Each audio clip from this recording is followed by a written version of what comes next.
पहले के मुकाबले में इंडिया में धार्मिक और सांप्रदायिक तनाव काफ़ी बढ़ रहा है, जो कि पहले ज़्यादा नहीं था। अब के दिनों में यहाँ काफ़ी हिंसा फैल जाती है और बहुतों की जान भी चली जाती है।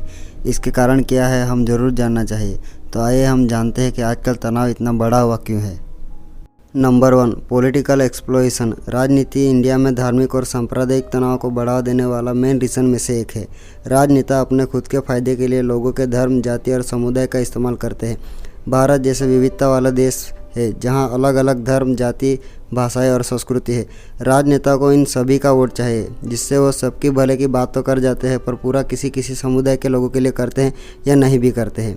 इसके कारण लोगों के बीच में तनाव बढ़ जाता है और माहौल इतना ख़राब हो जाता है कि बात हिंसा तक पहुंच जाती है। और तो और चुनाव के दौरान कुछ राजनीतिक दल और उम्मीदवार चुनाव का फ़ायदा उठाने के लिए धार्मिक या सांप्रदायिक संबंध पर जोर देते हैं और जानबूझकर धार्मिक और सांप्रदायिक कार्ड खेलते हैं। और कुछ नेता तो भड़काऊ भाषा का भी उपयोग करते हैं। राजनेता धार्मिक विचारधाराओं के आधार पर भी वादे करते हैं कि हमारी सरकार बनेगी तो आपको मंदिर मस्जिद बना दिया जाएगा। ये चीज़ आगे चल के हिंसा में बदल जाती है। दूसरा कारण है सोशल मीडिया और मिस इन्फॉर्मेशन। सोशल मीडिया भी आज के समय में हिंसा या तनाव को बढ़ावा देने में अहम रोल प्ले करता है।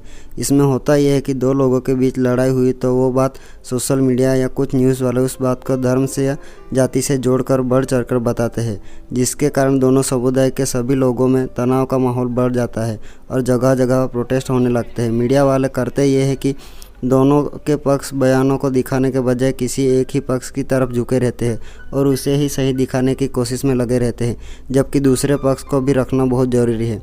आजकल लोगों के पास सही गलत करने का टाइम नहीं है, जिससे लोग जो चीज़ इंटरनेट पे दिखाई देती है उसे ही ज़्यादातर सच मान लेते हैं, जिससे मिस इन्फॉर्मेशन काफ़ी तेज़ी से फैलती है और यही कारण है कि तनाव बहुत ज़्यादा बढ़ रहा है।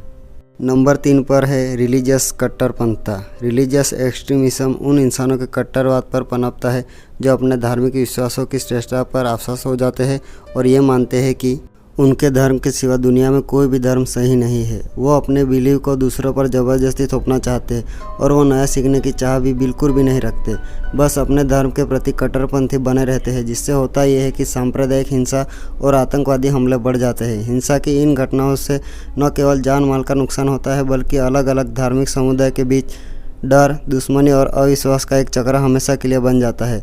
आजकल इंटरनेट के माध्यम से भी कुछ कट्टरपंथी समूह लोगों को जोड़ने में लगे रहते हैं, जो टाइम मिलते हैं हिंसा भड़काने में लग जाते हैं, जिससे पूरे समाज में माहौल ख़राब होता है और दंगे शुरू हो जाते हैं। Number 4, caste system. जाति प्रथा हमारे कल्चर में सदियों से चली आ रही है। पहले के टाइम में जो शूद्र जाति के लोग थे उनको पढ़ने या किसी स्वर्ण जाति के लोगों को छूने तक का अधिकार नहीं था। निचली जाति के लोगों को सामाजिक कलंक के रूप में देखा जाता था। समय बीतता गया, जाति की पकड़ थोड़ी ढीली हुई।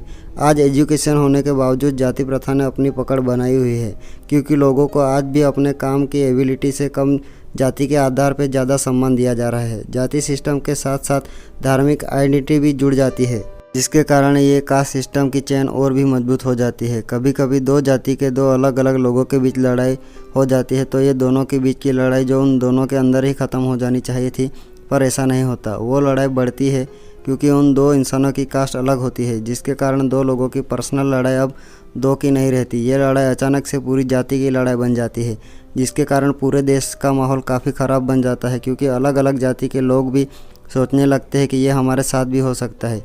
इस तरह की विचारधारा लेकर सभी लड़ाई को बढ़ावा देने के लिए कूद पड़ते हैं और ये छोटी सी बात थोड़े ही समय में बड़े दंगे और हिंसा में बदल जाता है। पता ही नहीं चलता कि कितना नुकसान हो गया। जाति प्रथा को ख़त्म करने के काफ़ी प्रयासों के बाद भी जाति बनी हुई है, क्योंकि जो इंसान खुद कुछ नहीं कर पाता वो अपनी जाति को जोड़ के ये दिखाता है कि हमारे जाति में कितने कितने महान इंसान हैं। इसी से वो अपने आप को ऊंचा दिखाते हैं और दूसरों को नीचा। वे ये नहीं जानते कि वो किसी एक इंसान का काम है। इन सभी तरह के पारंपरिक रिवाजों, प्रथा या नीच मानसिकता को तोड़ने के लिए बड़े बड़े लेवल पर एजुकेशन और सामाजिक परिवर्तन की ज़रूरत है, जिससे ये हो कि लोग अपने आप को जाति से हटकर देख सके, सिर्फ इंसान के तौर पर। नंबर 5, इकोनॉमिक असमानता और ज़मीनी विवाद। सामाजिक और आर्थिक असमानता सांप्रदायिक तनाव को काफ़ी बढ़ा देता है, क्योंकि लोगों को ये लगने लगता है कि जिस तरह का काम या जितना काम वो कर रहे हैं उसके मुताबिक उन्हें पैसे नहीं मिल रहे।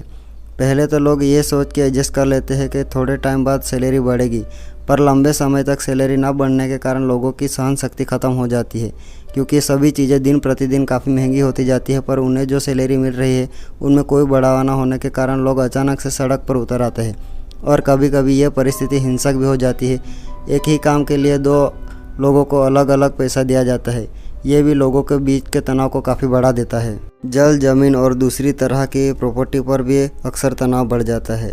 ज़मीन के लिए कोई अपने परिवार के सदस्य का भी खून कर देता है।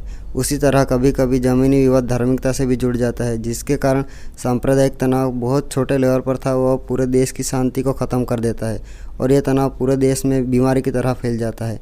आखिर में बस इतना ही। धन्यवाद।